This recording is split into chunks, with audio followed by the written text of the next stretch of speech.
followers on my YouTube channel and social media platforms like Facebook, Instagram that I'm going to put it on.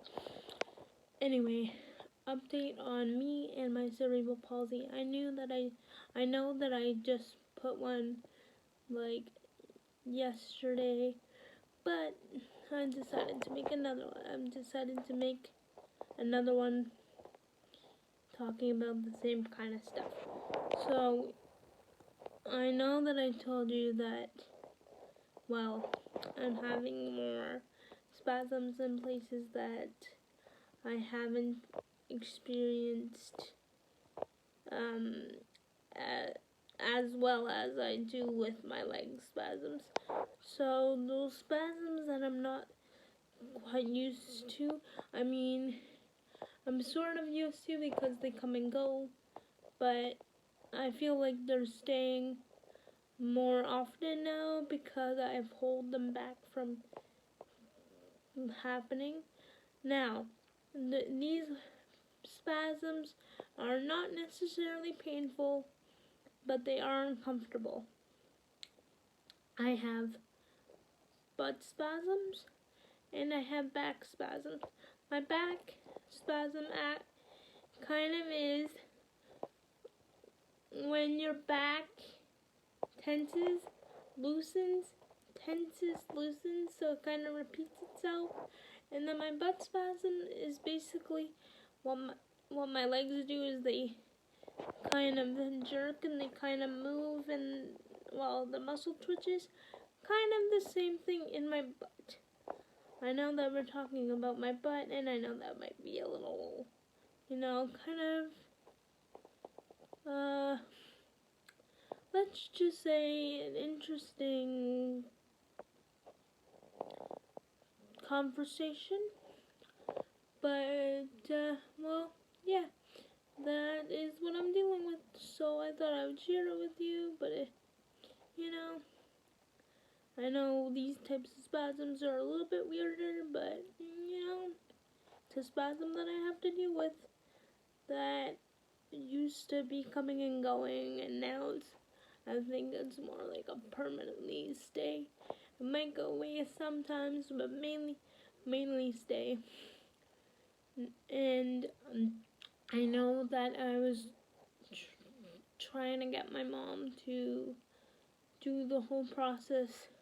Now it's just not to get an appointment for me to get my chair adjusted. It takes like a whole process because you have to get not my OT from school, like not the same OT that I use for school, but an OT from a rehab, but not from my school-based OT. So like from a rehab to help. I don't remember my OT's name off the bat, even though, well, my mom told me the name the other day, but sometimes with that kind of stuff, I'm usually pretty good with names, but sometimes I just have too many people that I think of that sometimes I forget.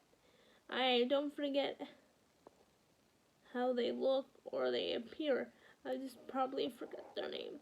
But I'm pretty sure it'll get back to me. But so, I don't get the same OT that I do for school. But for wheelchair purposes, I get another one that's through like a rehab or through that. So it might take a little bit longer than I would have hoping for, but willing to just wait. And besides that, well, since I'm having butt spasms, I even have butt spasms when I'm standing in my standing frame. And you think if I'm out of my chair, it will cause less spasms in the butt? Well, I've tried that so many. I've went in my standing frame twice or 3 times since 3 to 4 times since the summer ended, and still having spasms in my bum. So no matter what I do, I'm still gonna have them. And I take my baclofen that helps my spasms. You know, it helps my spasms come down so they're not as, twitchy or not as bad. But with some spasms, my baclofen doesn't work as good for these types of spasms. Like my back spasm, it kind of helps for that, but for butt spasms, my meds don't really. They help a little bit, but not too much. But besides that, I'm doing pretty good, and I know I've been mainly talking about spasms, so I'm gonna try to think about something else I can tell you. For my service dog application, I did my 3 references, and now we're just waiting for the doctor's note saying, well, from my doctor, that saying all my diagnoses, even though it was talking about that a lot in the service dog application stuff. We still need it from the doctor, I guess, and we need my previous stuff from the doctor, like all the meds and all the how many pills I probably take from my meds. So as an example, so they're asking me like how many pills I might take. So with my magnesium, instead of just taking 1, I take 2. But that's fine. It's not something that fully affects the body. You have to do what's right for your body. So if you're not supposed to take 2, don't take 2. I'm just saying, don't copy me and just take what you're prescribed. But yeah, and hopefully,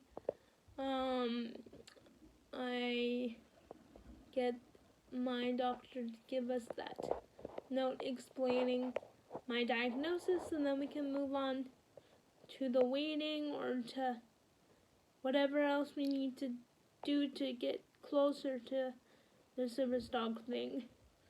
I don't know how much else I need to say. I don't know what other content you guys want me to talk about. So if you have any suggestions of what you want me to talk about or say about me or my disability, or any fun things or suggestions that I should do or that should be fun for me, go ahead and just put in the comments. Anything like doing experiments, baking, tie-dyeing stuff. I don't care. Just put anything, and then I know that you guys like my talks, but I want to be able to do other stuff too. But sometimes I just need a little bit of help of what I should do. Other thing, I know this is kind of getting off topic, but I want to talk about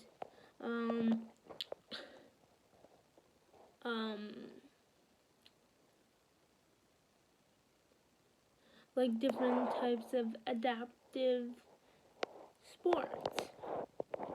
So I do baseball on Sorry about that big jump in the camera, because I had a spasm and my phone was about to fall. But as I was saying, I was going to talk about adaptive sports, and I'm in the Miracle League of Ottawa. That's baseball, special needs baseball league. Yeah, it's pretty fun, but as of COVID, they said it was running for a little while, but then we didn't go because, we didn't want to risk. I don't know why I don't know why they were talking about doing it. I don't know if they did it, but they were talking about doing it. And for those people's sake, I don't think they should be doing that kind of stuff. But, they can do what they want to do. So there's baseball, but also they have basketball, wheelchair basketball, which is technically like normal basketball, but you're in these sports chairs, like sports wheelchairs. And it might be a little bit harder for us to throw the ball, and some people still get it in. But yeah, we still have fun with that. I haven't tried wheelchair basketball. I'm not sure if I'm willing to, just because I need to work on my arm straightening, because I would be able to play, so I'm not dissing myself there. But to be able to get any baskets, I would need to, work on my straightening my arm and aiming. I'm a pretty good pitcher, but my aiming, to aim in things or to aim on things, I need to still work on. But there's how I talked about baseball, basketball.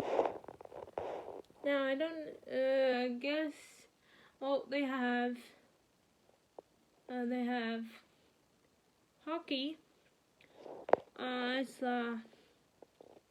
They have sledge hockey, which you go on these, basically skates that usually go on your feet, but you sit in them. So it's basically a chair with skates. But then there's also another way that we can play, but in your power chair. So if anyone has a power chair, or they have a manual chair and a power chair, and they have the ability to use the power chair, there is a power chair hockey where you can attach a stick to your power chair, or if you're good with one of your hands, use your hand. But for me, it'd probably be the sturdiest to put it on my chair if I ever wanted to do any of those stuff. So I talked about baseball, hockey, basketball. I already said that.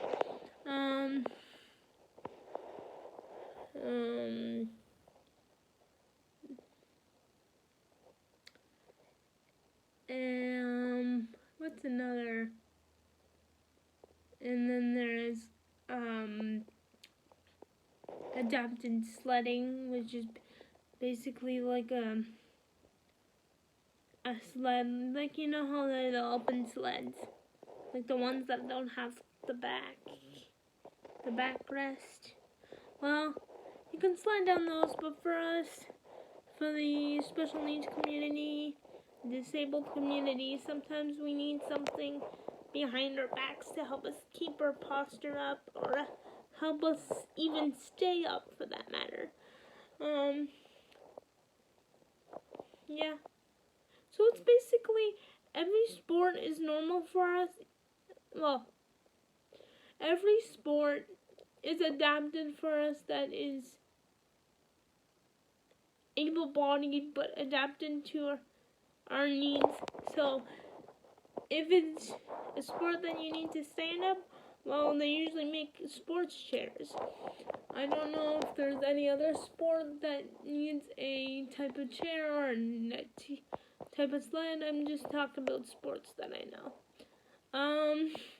I don't know if there's anything else, other topics.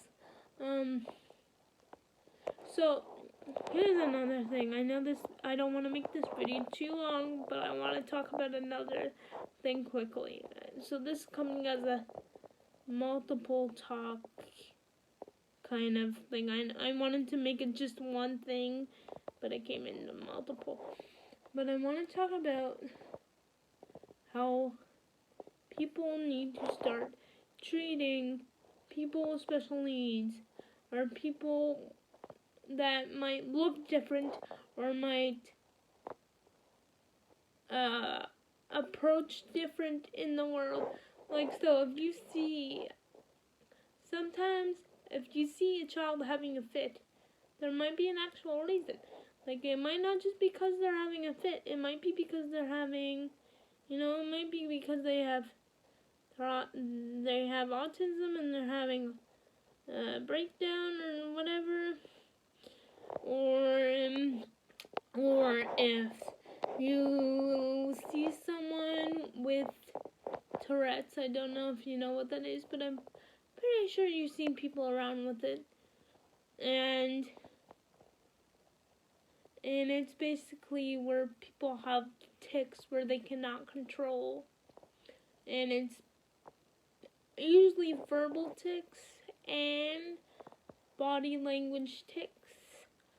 I don't really know how to show you because I do not have that Tourette's. And just, treat everyone, rather if they're in a wheelchair or if they can't speak. Okay, so if you ever meet someone that might seem a little different or is nonverbal, maybe instead of looking on, or maybe judging them from how they look on the outside, or how they look. Okay, so basically what I'm trying to tell you is, don't judge people from their disability or their special needs or their diagnosis. Treat them as a person, not their diagnosis or disability. That's all I want to say. And one last thing. When restaurants, malls, popular public spaces like that say that there's accessible bathrooms and they have that wheelchair accessible place or wheelchair accessible symbol on it, don't be always excited to see that there's a wheelchair accessible bathroom, because they might just have the symbol on it, but it might not be very big to put your wheelchair in, right? So that's my issue. I have a big chair, so it might be accessible, but it also might be too small. And sometimes it might be big, but most of the time it's really tight, or I might have to leave the door open and just put my chair up against the door. We should make bathrooms a little more bigger, or maybe some that are a little bit smaller and some that are a little bit bigger. That's all I wanted to say. So, like I said, in the middle or in some point in this video, if you guys, I know you guys might enjoy what I talk about, but if you guys have any suggestions of if you guys want me to do, or things, put them down in the comments. Bye.